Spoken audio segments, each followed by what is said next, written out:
好，動物返屋企啦。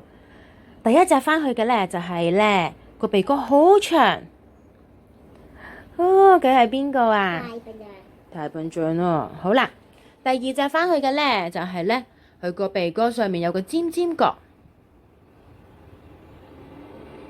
係啊，佢係邊個啊？犀牛。係喎，犀牛。跟住第三隻返去嘅咧就係咧條頸好長嘅，係邊個啊？跟住返去嘅咧就係、如果佢係男仔嘅話咧，就好多頭髮；如果係女仔嘅話咧，就冇頭髮嘅。係邊個啊？獅子爸爸。係啊，獅子爸爸有頭髮。獅子王。獅子王。跟住再返去嘅咧就係咧，佢身上面咧有啲黑色、白色嘅間條嘅喎。黑色同白色嘅間條係邊個嚟㗎？斑馬。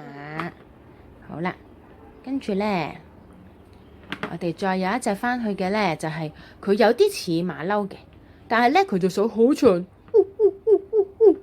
猩猩。係啊，大猩猩。跟住再返屋企嘅咧，就係佢住喺好凍嘅地方，會捉啲魚食㗎。佢係邊個啊？喺北嗰度嘅。北極。北極熊。係啦，好啦，跟住返屋企嗰個咧就係咧個口好大，成日都唔刷牙，個口好大喎，但係成日都唔刷牙嘅喎。係啦，邊個嚟嘅？係邊個嚟㗎？邊個嚟㗎？河馬。